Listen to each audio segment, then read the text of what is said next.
Itu sebabnya banyak yang mengaku pendeta, tetapi tidak bisa membedakan kuasa Tuhan dengan kuasa iblis, saudaraku.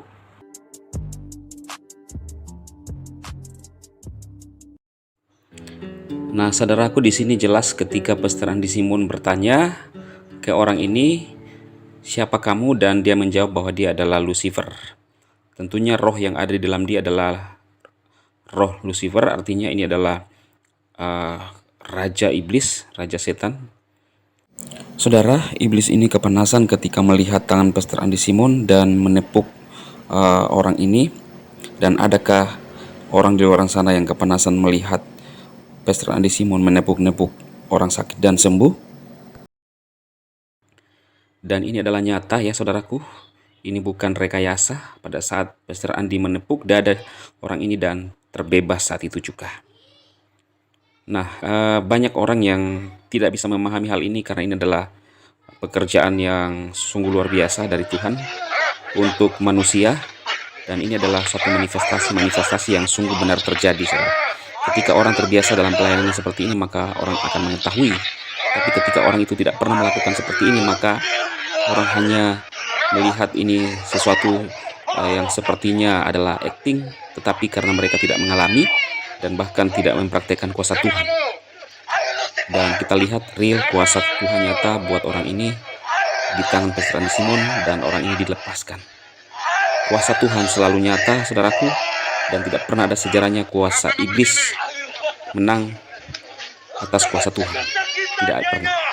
Nah, ini di sini kita lihat bahwa jelas iblis mengatakan, Lucifer ini mengatakan bahwa aku ingin mereka semua tetap sakit-sakitan.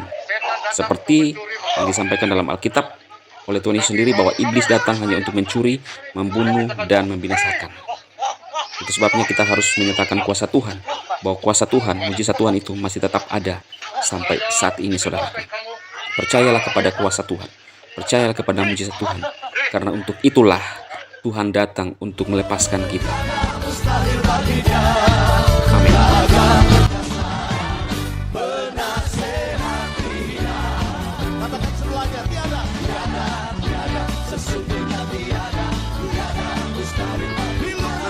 Saudaraku, jelas kita melihat apa yang dilakukan oleh Pastor Andi Simon saat terjadi manifestasi seorang pria yang mengaku bahwa dia adalah Lucifer.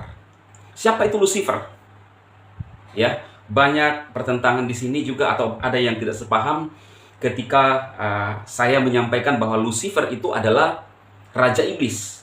Nah, dan kalau kita lihat di dalam Yesaya 14, dikatakan, "Wah, engkau sudah jatuh dari langit, hai bintang timur, putra fajar, engkau sudah dipecahkan dan jatuh ke bumi, hai yang mengalahkan bangsa-bangsa." Alkitab versi bahasa Inggris King James dan New King James, keduanya menerjemahkan bintang timur sebagai Lucifer, putra fajar, ya. Dari seluruh sisa pasal ini jelas Yesaya menunjuk kepada kejatuhan setan dari surga, juga di dalam Lukas 10 ayat 18. Jadi dalam hal ini bintang timur mengacu pada setan, ya teman-teman ya. Jadi dalam banyak kasus ketika terjadi pelepasan-pelepasan, ada yang orang-orang itu mengatakan bahwa dia adalah Lucifer. Apakah dia Lucifer benar-benar secara tubuh? Tentunya tidak, tetapi ini adalah roh Lucifer yang ada di dalam tubuh orang itu, dipakai oleh Lucifer. Dan bukan cuma iman Kristen percaya bahwa Lucifer itu adalah nama setan, raja setan, yang kadang-kadang menjadi perdebatan juga, di mana siapa yang menciptakan iblis? Masa Tuhan menciptakan iblis? Kemudian ada yang mengatakan bahwa iblis menciptakan dirinya sendiri. Nah, saudara, kalau kita mau memperdebatkan ini juga tidak akan selesai. Tetapi yang penting kita tahu bahwa iblis itu ingin membunuh, mencuri, damai sejahtera, dan memberikan penyakit, bahkan mengajak orang untuk masuk neraka. Itu yang kita tahu, ya. Nah, saudaraku, jelas dalam video yang kita lihat, seorang pria mengatakan, waktu Pastor Andi menanyakan apa tujuan dia, ya. Kemudian dalam manifestasi pria itu, dia mengatakan bahwa dia ingin supaya manusia itu tetap sakit. Sangat jelas. Manusia sakit-sakitan. Bahkan satu saat seorang ibu yang buta karena apa? Ternyata roh jahat. Dan di dalam Yohanes 10 ayat 10b dikatakan, pencuri datang hanya untuk mencuri, membunuh, dan membinasakan. Ini mengarah kepada iblis yang dimaksudkan oleh Tuhan Yesus. Tetapi Yesus datang untuk memberikan hidup dan mempunyai hidup dalam segala kelimpahan, yaitu keselamatan. Tetapi tidak dijelaskan secara detailnya di sana, saudara. Tapi kita bisa renungkan, ya. Nah, itu sebabnya ketika ada orang-orang yang mencoba menghasut orang untuk tidak percaya lagi mujizat, ya. Menurut saya ini adalah cara-cara iblis, tipuan iblis supaya kita tidak percaya lagi kepada kuasa Yesus.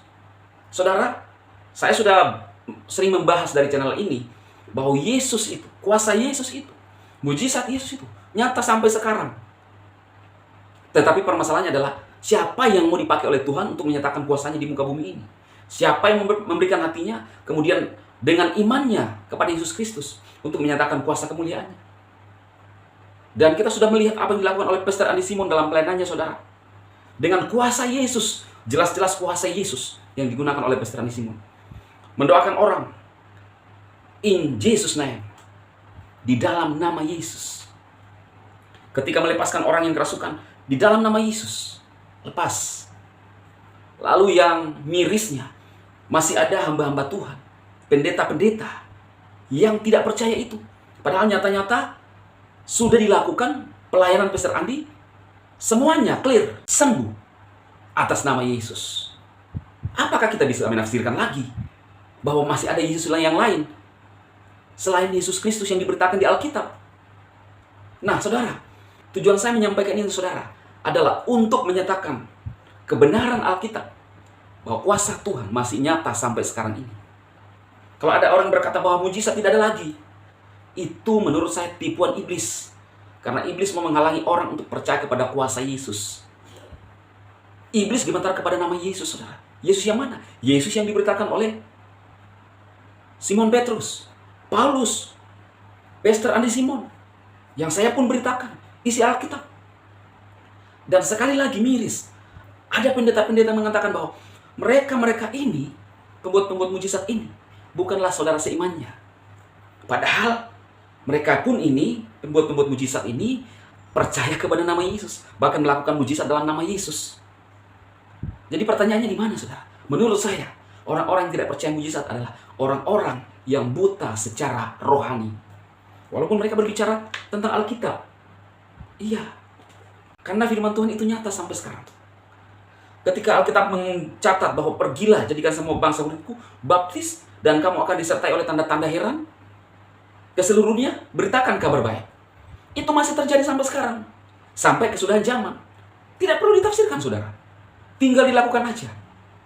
Siapa yang percaya dibaptis akan diselamatkan. Tanda-tanda ini akan menyertai orang-orang percaya. Dan seterusnya. Diberikan kuasa sebagai tanda bahwa Yesus, kuasa Tuhan, turun atas orang percaya tersebut. Nah, itu sebabnya, saudara, saya pribadi dari channel ini benar-benar ingin menyatakan kuasa Tuhan. Demonstrasi kuasa Tuhan. Bahwa kuasa Tuhan itu, kuasa Yesus itu, nyata sampai saat ini. Besok, lusa, tahun depan, sampai Yesus datang, saudara. Kuasa Tuhan nyata. Kita tidak bisa memikirkan kemahakuasaan Elohim.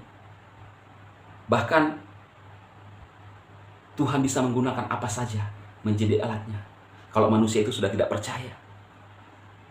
Jadi karena itu, saudaraku, dimanapun saat ini berada yang melihat video ini, tayangan ini, percayalah kepada Tuhan, mujizat itu masih terjadi. Dan sekali lagi miris, pendeta-pendeta yang mengklaim dirinya pendeta-pendeta sejati, mempertahankan ajaran benar, tetapi tiap hari sibuk menyinyir, mencari kesalahan hamba-hamba Tuhan, pastor-pastor yang melakukan mujizat atas nama Tuhan. Inikah ajaran yang sejati? Ajarannya mana yang sejatinya? Kok sibuknya menyinyir, meremehkan orang-orang dipakai oleh Tuhan? Karismatik, Pantekosta tidak pernah menyerang mereka. Tetapi mereka yang terus-menerus menyerang. Mencari video-video yang menjatuhkan, padahal itu nyata-nyata kuasa Tuhan, atas nama Tuhan. Ini adalah menurut saya tipuan iblis untuk saudara tidak percaya. Mungkin saudara bimbang saat ini, benarkah kuasa Tuhan masih nyata? Kembali ke Alkitab, saudara. Pelayanan Rasul Paulus. Mereka melakukan banyak mujizat dan tidak selesai sampai di situ. Kepada orang yang percaya sampai saat ini, kepada Anda bisa melakukan mujizat Tuhan atas nama Tuhan. Itu terjadi. Karena itu jangan bingung, saudaraku. Dan kenapa sepertinya seolah-olah tidak bisa dibendung ajaran karismatik. Saya mau sampaikan kepada saudara semua bahwa sesuatu yang dari Tuhan tidak bisa dibendung. Seperti pada saat pelayanan rasul-rasul di dalam Alkitab, Kisah Para Rasul, dijelaskan bahwa kalau ini pekerjaan Elohim, tidak ada yang bisa membendung. Dan nyata sampai sekarang, manusia tidak bisa membendung pekerjaan kuasa Tuhan. Mujizat Tuhan itu nyata. Itu sebabnya kalau Pendeta Stephen Tong mengatakan bahwa mereka seperti kelihatan gemuk, tapi tidak sehat. Kalau saya karismatik, gemuk, sehat. Justru mereka yang kurus. Kenapa kurus? Karena mereka mencoba mengandalkan kekuatan pikiran manusia. Kita mengandalkan kekuatan Tuhan, saudara. Sehingga pertumbuhan itu tidak ada yang bisa membendung kuasa Tuhan. Kuasa yang dari tempat yang maha tinggi bekerja untuk umatnya. Tidak ada yang bisa membendung. Sekalipun pendeta hebat. Karena kuasa Tuhan tidak bisa dibendung oleh pendeta-pendeta. Pendeta Kristen tidak menjamin hidup kita benar di mata Tuhan. Kita lahir Kristen. Tetapi pertobatanlah. Bagaimana kita lahir baru, percaya kepada Kristus. Itu sebabnya banyak yang mengaku pendeta, tetapi tidak bisa membedakan kuasa Tuhan dengan kuasa iblis, saudaraku. Karena itu, percayalah kepada kuasa Tuhan. Yang kami beritakan, yang Pastor Adi Simon beritakan, adalah kuasa Yesus Kristus dari Nazaret yang telah mati dan bangkit naik ke surga. Dan hamba-hamba Tuhan karismatik yang diberitakan adalah Yesus Kristus yang telah mati dan bangkit dan hidup untuk saudara semua. Dan telah melakukan mujizat sampai saat ini. Karena itu semoga firman Tuhan ini, apa yang saya sampaikan, benar-benar mengubah pemikiran saudara semua. Dan kita tidak bisa pungkiri hasil buah dari pelayanan Pastor Adi Simon. Banyak orang tertolong karena Yesus datang untuk menolong mereka, memberikan solusi. Tapi iblis datang hanya menghakimi saudara. Iblis datang hanya mengintimidasi. Iblis datang mencari-cari kesalahan. Tetapi saudaraku, percayalah, kuasa Tuhan Yesus tetap bekerja untuk saudara dan saya. Jangan ragukan kuasa Tuhan. Jangan ragukan kuasa Elohim. Karena dia masih bekerja sampai saat ini. Tuhan memberkati saudara. Amin.